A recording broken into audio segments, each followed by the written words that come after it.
BBAలో university second rank, third rank సాధించడం Sun International విద్యార్థులకే సాధ్యం. ఓం నమో వెంకటేశాయ. నన్ను జర్నలిస్టు మూర్తి గారు 2017లో మహా టీవీలో ఉన్నప్పుడు నా మీద దాడి చేయడం ప్రారంభించినారు. నన్ను మ్యాక్సిమం నాశనం చేయడానికి తీవ్రమైనటువంటి ప్రయత్నాలు చేసినారు. అప్పుడు నేను వాళ్ళు అడిగినటువంటి డబ్బులు నేను ఇవ్వలేదు. ఇవ్వకపోవడం వల్ల చాలా రోజుల తర్వాత గత 8 నెలల నుండి తిరిగి నా మీద జర్నలిస్టు మూర్తి గారి ఆధ్వర్యంలో, వాళ్ళ టీం ఆధ్వర్యంలో దాడులు ప్రారంభించడం జరిగింది. డబ్బులు ఇచ్చి నాకు వ్యతిరేకంగా జ్యోతిష్యులను అలాగే కొంతమంది క్లయింట్ల రూపంలో ఉండే వ్యక్తులను తీసుకొచ్చి నా గురించి టీవీల్లో డిబేట్లు పెట్టి నా గురించి చెడు ప్రచారం చేయడానికి తీవ్రమైనటువంటి ప్రయత్నాలను జర్నలిస్టు మూర్తి గారు చేస్తా ఉన్నారు. సో ఎంతో మంది కష్టాల బాధల నుండి తొలగించిన నాకు చివరికి నేనే ఒక ఆత్మహత్య చేసుకునేటువంటి మానసికమైన స్థైర్యాన్ని కోల్పోయిన స్థితికి నేను వెళ్ళడం జరిగింది. సో చాలా చాలా చాలా చాలా గత 8 నెలల నుండి సుమారు 15 కేజీల బరువు తగ్గిపోవడం జరిగింది. సో ఇదంతటికి కారణం ఒక వీడియోని మీకు చూపిద్దాం అనుకుంటున్నా. ఆడియో వినాలని కోరుకుంటున్నాను. నువ్వు నాకు మెసేజ్ చేశాక నేను మళ్ళీ మెసేజ్ చేశాను, like you want me to wait అది ఇది అని చెప్తే లేదు ఇక్కడ ఇంకా లేట్ అయ్యేలా ఉంది, ఇది అలా సింపుల్గా కూర్చొని మాట్లాడుకునే మ్యాటర్ కాదు కదా, మళ్ళీ అందులో ఇంకా ఎందుకు రిస్క్ ఫోన్లో మాట్లాడడం అన్నట్టు నేనైతే మెసేజ్ పాస్ చేశానమ్మా. ఏమన్నాడంటే 5 లక్షల, సరిగ్గా విన్నావా, 50 లక్షల, 5 లక్షల, 5 కోట్ల, 5 అన్న ఫిగర్ నువ్వు ఒకటే చెప్తున్నావు అంటే నేనన్నా, నేను కూడా షాక్ తిన్నాను. 5 అని అన్నాను, గుర్తుందా నీకు? 5 అని చెప్పేసి నువ్వంటున్నావు సిఆర్ అని, నేనంత ఎక్స్పెక్ట్ చేయలేదు 5 సిఆర్ అని. నేను బయటకు రాగానే ఏమన్నాను, అంత అయితే అఫోర్డ్ చేయలేడు అని చెప్పానా? అమర్ ఒక్కటి చెప్పనా, ఈ సోషల్ మీడియా ఈ పోస్టుల కోసం ఆ కోసం ఆయన లైఫ్ స్టైల్ ఏదో బయట పెట్టుకుంటాడు, కానీ ఆయనది ఇంటర్నల్ గా లైఫ్ స్టైల్ ఏందో నాకు తెలుసు. ఇప్పుడు ఆయన ఎంత బ్రాండెడ్లు వాడి ఎంత షో ఆఫ్ చేసుకున్నా కూడా లోపల లైఫ్ ఏంటిదన్న నాకు తెలుసు కదా. 5 కోట్లు ఎక్కడి నుండి తెచ్చిస్తాడు అమర్? నేను అన్నాను అప్పుడే, నాకు తెలిసి ఇది వర్కౌట్ కాకపోవచ్చు అని చెప్పి. అది మ్యాటర్. అంటే మనం ఇంకా ఆయన నుండి మనం ఎలాంటి ఇన్ఫర్మేషన్ వినలేదు కాబట్టి నేనేమంటున్నానంటే, ఆయన ఎవరో ఉన్నారు కదా, అబ్బా నాకు ఆయన పేరే నాకు రావట్లేదు, కల్లేరు రాజేష్ ఎవడో చెప్పావు, సారీ వాడు వీడు అంటున్నాను, సారీ. సో ఆయనకి ఈ మెసేజ్ పాస్ చేయలేమా మనము? అంటే అదే వాళ్ళ చిన్నాన్న గారు కొంచెం సీరియస్ ఉన్నారంట, తనతో ఇంకా ప్రశాంతంగా మాట్లాడలేదు. నేననేది ఏంటంటే, ఓకే ఇవన్నీ ఓకే గానీ మనము ఇది తెలియకుండా అది గెలికేసి ఇప్పుడు వదిలేసామంటే వాళ్ళు చాలా ప్రెస్టీజ్ తీసుకుంటారు. అది నేను ఇంకా గట్టిగా ఇది అవుతారు. ఇలా టైం వేస్ట్ చేసి నన్ను ఇచ్చేసి వచ్చి కూర్చొని బేరంతా కొట్టకుండా ఇచ్చేసి ఇప్పుడు మేము చేయలేము, ఏం చేసుకుంటావు చేసుకోండి అన్నట్టుగా మాట్లాడతారు. నాకు తెలుసు, నాకు అర్థమైంది ఆ పాయింట్. నేను అందుకే అది అంటున్నా, మళ్ళీ మనం అది పాపం మన హెల్ప్ చేయబోయి ఇంకా దాన్ని ఇరకాటంలో పెట్టలేం కదా అని నేనేమంటానంటే, ఇప్పుడు సార్ వాళ్ళంతా ఇది కాదంట, వాళ్ళకంత ఇది లేదంట, 5 కోట్లు అయితే అఫోర్డ్ 5 కోట్లు అయితే అఫోర్డ్ చేయలేడు. ఒక మాట చెప్పడానికైనా అది అనేది అది అంటుంది. వాళ్ళంతా అడుగుతున్నారు, వాళ్ళ ఎక్స్పెక్టేషన్ అది.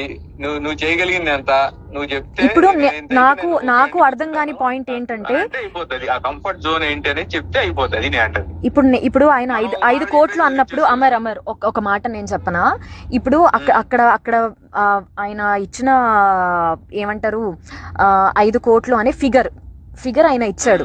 ఇప్పుడు వేణుస్వామి కూడా నన్ను నమ్మాలి కదా, 5 కోట్లు ఏ లెక్కలో అడిగారు అసలు అన్నట్టు. అంటే నేను నీకు మనలో మన మాట, నేను నీకు యాజ్ అ ఫ్రెండ్ గా నేను నీకు చెప్తున్నాను, రేపు ఆయన కూడా నన్ను 5 కోట్లు దేనికోసం డిమాండ్ చేశారు అని అడిగితే నాకు ఎక్స్ప్లెనేషన్ లేదు ఇక్కడ. నీకు అర్థమైందా నా పాయింట్? ఆయన నా మాటని నమ్ముతాడా అనే క్వశ్చన్ మార్క్ లో నేను ఉన్నాను. ఆ ఫిగర్ వినగానే చూసావుగా నా మైండ్ అంతా బ్లాక్ అయిపోయింది బయటకు రాగానే. సో ఇప్పుడు దీన్ని మనం ఏం చేద్దాము? నేను అదే అంటుంది. ఇప్పుడు వాళ్ళు అడిగారంటే ఆయన చెప్పే రీజన్స్ ఏంటంటే చెప్పాడు కదా, చాలా చిక్కుముళ్ళు ఉన్నాయి, వీటన్నిటిని ఇచ్చేయాలి, ఇప్పుడు ఓనర్స్ ఇచ్చుకోవాలి. అంటే ఇందులో బిఆర్ నాయుడు గారికి, ఇందులో ప్రేమకి రాంబాబు గారికి కూడా పోతుందా? అందరికి వెళ్తుంది. మూర్తి అందరికి మూర్తి ప్రేమ అబ్బో అంతా కనెక్ట్ అయ్యారు. అదే కనెక్ట్ అంటున్నాను. అయ్యి ఉమ్మడిగా ఆయన్ని అందరు కలిసి వేణుస్వామి గారి మీద దాడి చేద్దాం అనేది వీళ్ళ ఇది ఇట్లా పెట్టుకున్నారు. అది నేను అంటుంది. అంత పెద్ద మంది అందుకే అన్నట్టు చూసావు కదా, సో మనీ ఇవి ఉన్నాయండి, చిక్కుముళ్ళు ఉన్నాయి దీంట్లో, ఇవన్నీ తిప్పుకుంటూ రావాలి, ఇవన్నీ చేసుకుంటూ రావాలి అని. అది ఆయన ఏం చేశాడు, మనలో మన మాట ఇప్పుడు జస్ట్ మనలో మన మాట 5 కోట్లు అయితే ఆయన ఆఫర్ చేయలేడు అంటే ఆయన దగ్గర అంత లేదు. ఎందుకంటే నేను చూసాను కాబట్టి నేను నీకు పర్సనల్ గా చెప్తున్నాను, ఆయన లైఫ్ స్టైల్ అంత కాదు. ఎందుకంటే నేను దగ్గర నుండి చూస్తున్నాను కాబట్టి నాకు తెలుసు. ఇది కాకుండా నెక్స్ట్ ఆప్షన్ ఏముంది ఇప్పుడు? ఈయన ఒకవేళ ఇలా సెటిల్మెంట్ చేసుకోకపోతే లేదండి, నేను ఏదో 50 లక్షల కంటే ఇచ్చుకోలేను, లేదా నేను 1 కోటి రూపాయల కంటే ఇవ్వలేను అని ఏదైనా ఒక మాట చెప్తే నేనేమంటానంటే, మనకేం వద్దు, నువ్వు వద్దు, నేను ఇన్వాల్వ్ అవుతాను అనేది వాళ్ళకు ఒక మాట చెప్పేసాం అనుకో, వాళ్ళకంత ఇదే లేదంటే ఆయన పోటీ చేయలేడంట, ఇది ఆయన రేంజ్ అయితే ఇది, దీంట్లో అయితే ఏమన్నా మీరు చేయగలుగుతారంటే కూర్చుందామండి అని చెప్పేసి మనం స్కిప్ అయిపోవచ్చు. నేను అంటే అది అందుకే ఆయన్ని ఒకసారి చెప్పమను, చేయగలను. అదే అంటే అది ఎందుకంటే నేను ఇప్పుడు నన్ను ఇచ్చేసావు, నేను తీసుకెళ్లాను, నీ క్లియర్ గా నేను నిన్ను ముందు తీసుకెళ్లి కూర్చోబెట్టాను. అసలు ఈ విషయంలో చెప్తున్నాను కదా, నీతో పాటు అసలు నన్ను అక్కడ వరకు తీసుకెళ్లడమే I'm very much grateful to you. నేను చెప్తున్నాను కదా. అయ్యో నువ్వు నీ మొహంలే, మనలో మనకి అవన్నీ ఎందుకు లేదు. నేను అసలు మనకు నా సంబంధం లేకపోయినా సరే నువ్వు అడిగావు అని చెప్పేసి నేను దాన్ని అప్పటికప్పుడే పంపించాను. ఏ కంప్లైంట్ ఇచ్చారు ఏంటి అవన్నీ పంపించాను నీకు. నేనే మాట్లాడి ఇది ఏమైనా సెటిల్ చేయగలుగుతామండి ఆయనతో మాట్లాడి, ఇలా కాదండి సరే మీరు ఎంత ఇవ్వగలరో ఏం చేస్తారో చెప్పండి, వాళ్ళకి చెప్తాం, వాళ్ళకి ఆ ఫిగర్ నచ్చితే ఇది అవుతా, లేదంటే నేను నా ఫ్రెండ్ స్కిప్ అయిపోతాం, ఆ తర్వాత మీరు ఏమొస్తుందో అదంతా మీరు చూసుకోండి అని చెప్తే అయిపోతుంది. నేను అంటే అది మనం ఈ విషయంలో మనము అసలు నాకు కూడా ప్రవీణ్ గారికి చెప్తాం, ప్రవీణ్ గారు ఆయన కన్వే చేసుకుంటాడు, ఏమండి ఆయన 1.5 కోటి ఇవ్వాలని అంటున్నాడు, 1 కోటి రూపాయల కంటే ఇవ్వాలని అంటున్నాడు, ఇదండి పరిస్థితి అని అంటే వాళ్ళు సార్ రమ్మను వచ్చినంత ఏదో ఒకటి వచ్చింది సార్ రమ్మను ఇది అంటే కూర్చుంటారు, లేదంటే వద్దులే మనం చాలా మందికి ఇచ్చుకోవాలి, ఇది చేసుకోవాలి, వర్కౌట్ కాదులే అంటే లైట్ తీసుకుంటా. అది నేను అంటుంది. ఇందులో మూర్తి కూడా తీసుకుంటాడంటవా పక్క? ఖచ్చితంగా పంచుకుంటారు. రాంబాబు 250 రూపాయలు 300 500 రూపాయలు ఇవి కూడా వాళ్ళు రాంబాబు తెలుసా. మళ్ళీ ఇలాంటి వాళ్ళకి ఇంత పెద్ద పెద్ద అమౌంట్ చాలా ఎక్కువ కదా అమర్. చెప్తున్నా అవి కూడా వాళ్ళు అళ్ళు వదులుతారు. ఇప్పుడు వాళ్ళకి అందరూ వాడు చెప్పే లెక్క ఏంటి, ఆయన చెప్పే లెక్క అందరికి 30-40 ఇచ్చుకుంటూ వెళ్ళాలి, అన్ని వీటన్నిటిని ఇచ్చేసుకుంటూ వెళ్ళాలి. ఛానల్ హెడ్లకి నేను చిల్లర ఇట్లాంటివి ఇస్తే వాళ్ళు యాక్సెప్ట్ చేయరు. ఛానల్ హెడ్లు అంటే మళ్ళీ వాళ్ళకి గట్టిగా సమర్పించుకోవాలి, అవన్నీ చేయాలని చెప్పేసి ఆయన దీంట్లో ఇది ఉండలే. కానీ మనం ఎంత చేయగలం, ఎంతవరకు చెప్తే దాంట్లో వాళ్ళు చేయగలరా లేదా అనేది చెప్తే అయిపోద్ది అంతే. అంటే నేను రేపు ఆయనకి ఎక్స్ప్లెనేషన్ ఇచ్చుకోవాలి కదా అని. నీకు ఒక చిన్న ఇది ఇస్తాను చూడు, వాళ్ళతో మాట్లాడుకొని వాళ్ళతో డీల్ చేసుకుని అప్పటికి నేను కూడా రానంటే రామరు నువ్వు లోపలికి రమ్మంటే వచ్చి లోపలికి నేను, అవునా కదా? నువ్వు లేకుండా ఎలా నువ్వు కూడా రా, నువ్వు ఉంటే ఇది ఉంటుందంటే సరే నేను ఇక ఒక ఆడపిల్లని ఒక్కదాన్ని లోపలికి పంపించాను కరెక్ట్ కాదని చెప్పి బాలు వాళ్ళ కోట్లు వేసేద్దాం, ఆయన ఒకటి చెప్పమను, మనం జస్ట్ కన్వే చేద్దాం ఇదని.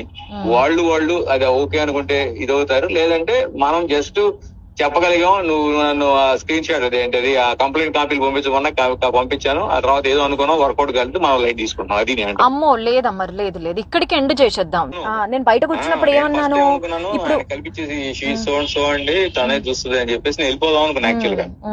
బట్ నాకెందుకు నేను తీసుకొచ్చాను, నేను ఉండాలి పక్కన, తన పక్కన ఉండి నేను అది నేను అనేది ఏంటంటే మనకు నువ్వేది చెప్పేసే ఇది ఇవన్నీ ముసుగులో గుద్దులాట్లు కదండి, మాకు వేరే ఇంట్రెస్ట్ కూడా ఏం లేవు.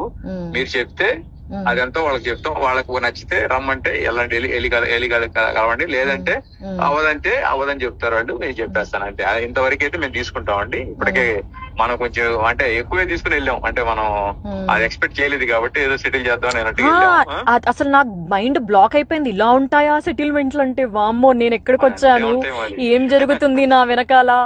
నాకు అసలు లేదు అవన్నీ. ఇప్పుడు నాగేంద్ర నచ్చాడు కదా ఖైరతాబాద్ ఎమ్మెల్యే, ఎమ్మెల్యే ఇప్పుడు చెరువులో ఏదో ఇది కట్టాడని చెప్పేసి ఇప్పుడు ఈ హైడ్రా అని చెప్పి నడుస్తుంది. ఇప్పుడు రంగనాథ్ అని చెప్పేసి కమిషనర్ ఇప్పుడు అక్రమ కట్టడాలు మొత్తం కూల్స్తున్నాడు అనమాట వీటిలో కట్టినవి అన్ని. దాంట్లో వాళ్ళిద్దరికి పెద్ద ఇష్యూ అయింది. ఇప్పుడు అదే అక్కడ సెటిల్మెంట్ అవుతుంది ఇప్పుడు. జస్ట్ ఎస్సా నోనా లేదంటే స్టిల్ వెయిట్ చేద్దాం, ఇంకా ఏదైనా మాట్లాడాలని ఉంది అని అంటే నువ్వు మెసేజ్ చేయి చాలు నాకు. వీడియో చూసారు కదండి, ఆ ఆడియోలో మాట్లాడింది జర్నలిస్ట్ అమర్ గారు. అతను తెలియని వాళ్ళు ఎవరు లేరు. వీరు సీనియర్ జర్నలిస్ట్ అమర్ గారు కాదండి, ఇతను జూనియర్, మూర్తి గారి అనుచరుడు. ఇతను TV5 మహా టీవీ అన్నిట్లోనూ పనిచేశాడు. ఇప్పుడు ఎక్కడ చేస్తున్నాడు ఒకటి తెలియదు, ఛానల్లో ఉన్నాడు, జర్నలిస్ట్ అనమాట. సో ఒక జ్యోతిష్కుడికి 5 కోట్లు ఇవ్వమని మమ్మల్ని వారం రోజుల నుంచి మాకు మనశ్శాంతులు లేవు, నేను డల్ అయిపోతే ఇంట్లో వాళ్ళు డల్ అయిపోతారని ఎక్కడికి బలవంతంగా యాక్టివ్గా ఉన్నాను. ఇద్దామంటే 5 కోట్లు అంటే మాట్లాడండి. నా బంగారం, నా కూతురు బంగారం కూడా అమ్మినా దాంట్లో 5% కూడా రాదండి. ఆఖరికి సూసైడ్ కూడా చేసేసుకుందాం అనుకున్నాను. కాకపోతే సూసైడ్ చేసుకుంటే వీళ్ళు ఎలా క్రియేట్ చేస్తారు తెలుసా? వేణుస్వామి మీద వచ్చిన వాటిని తట్టుకోలేక ఆత్మహత్య చేసుకున్న వీణా శ్రీవాణి అని వేసేస్తారు. నా చావు అలా వృధాగా పోకూడదు. ఈ వీడియో, ఈ ఆడియో బయటకు లీక్ అయిన తర్వాత మాకు ఎలాగో థ్రెట్ ఉంటుంది. వాళ్ళు మమ్మల్ని ఎలాగో చంపేస్తారు. ఆ చంపేసేదేదో వీళ్ళు ఇలాంటి వాళ్ళు అని బయట పెట్టి ఇంకెవరు మా వల్ల ఒక ఇద్దరైనా సరే ఈ బ్లాక్ మెయిల్స్ దీంట్లోంచి, ఇది ఇండైరెక్ట్ మర్డర్ అండి. ఇండైరెక్ట్ మర్డర్ తెలుసా? 5 కోట్లు కట్టలేక పరువు కోసము చచ్చిపోతే ఎవరండి బాధ్యులు? ఎవరు బాధ్యులు? దీంట్లో నాకు విచిత్రమైన విషయం ఏంటంటే, ప్రేమ గారు అంత డీసెంట్ జర్నలిస్ట్, ఒక ఆడపిల్ల అమరు చెప్తున్నాడు చూడండి, దాంట్లో ప్రేమకు కూడా వాటా ఉంది. రాంబాబు గారు, TV5 రాంబాబు గారు ప్రతిరోజు నాకు మెసేజ్ పెడతాడు, ఆయనకు కూడా వాటా ఉంది, ఇంకెవరెవరికో వాటాలు ఉన్నాయి అని చెప్తుంటే నా ఫ్యూజులు ఎగిరిపోయాయండి. పెట్టుకోండి, ఇంకేమన్నా పెట్టుకోండి, మేము ఇంకా ఏమీ చెయ్యలేము. ఇది మా మరణ వాంగ్మూలం అనుకోండి, ఏమన్నా అనుకోండి. వీళ్ళు మానసికంగా కూడా, వీళ్ళకి ఎన్ని ఫేక్ అకౌంట్లు ఉన్నాయో తెలియదు గాని, నేను మొన్న జర్నలిస్టుల మీద పెట్టిన వీడియో కింద ఎన్ని ఫేక్ మెసేజ్లు, ఒక 100 వాళ్ళు ఫేక్ పెడితే ఒరిజినల్ వాళ్ళైనా కొంచెం అవుతారు కదండి, వాళ్ళు కూడా పెడతారు. మెసేజ్లతో కూడా నన్ను హింసించేశారు. అసలు నేను ఎప్పుడు నా మ్యూజిక్ వరల్డ్ నుంచి బయటికి రావడం మీరు ఎప్పుడైనా చూసారా? ఎందుకు వచ్చారో అని అడుగుతున్నారు. ఇప్పుడు ఆడియో అర్థమైందా? మా దగ్గర ఇంకా చాలా సాక్ష్యాలు ఉన్నాయి. మా మనిషి కిలారు రాజేష్ అనే వ్యక్తి జూబ్లీ హిల్స్ క్లబ్ లో పెట్టిన మీటింగ్ అది. మా దగ్గర ఇంకా సాక్ష్యాలు ఉన్నాయి. ఆయన సెక్రటరీ జూబ్లీ హిల్స్ క్లబ్ కి, అక్కడ పెట్టిన మీటింగ్, అక్కడికి వెళ్ళింది నా పర్సన్. ఇంకా మా దగ్గర చాలా సాక్ష్యాలు ఉన్నాయి. అప్పటి వరకు మమ్మల్ని బతకనిస్తే మేము ఇంకా బయట పెడతాం. ఈ వీడియో చూసిన తర్వాత మాకు జర్నలిస్టులే సపోర్ట్ చేస్తారా, బ్రాహ్మణ సంఘాలే సపోర్ట్ చేస్తాయా, చదువుకున్న వాళ్ళు సపోర్ట్ చేస్తారా, పోలీసులు సపోర్ట్ చేస్తారా, లాయర్లు సపోర్ట్ చేస్తారా? మీరు దీన్ని సుమోటోగా తీసుకుని, ఒక ఆడపిల్ల అనుకోండి, ఒక ఫ్యామిలీని అనుకోండి, ఇలాంటి 5 కోట్ల జ్యోతిష్యం చెప్పినందుకు 5 కోట్లు మీరు డిమాండ్ చేసి బ్లాక్ మెయిల్ చేస్తున్నారంటే, మీరు మిగిలిన వాళ్ళ దగ్గర ఎంత చేస్తున్నారు? ఎంతమందిని చంపేస్తున్నారు మీరు? మేము చచ్చిపోయినా పర్వాలేదు, ఈ కేసుని ఎవరైనా సుమోటోగా తీసుకుని మమ్మల్ని కాపాడితే మేము నెక్స్ట్ వీక్ కూడా బయట పెడతాం. లేదంటే ఇదే మా ఆఖరి వీడియో అనుకుందాం. ఓం నమో వెంకటేశాయ.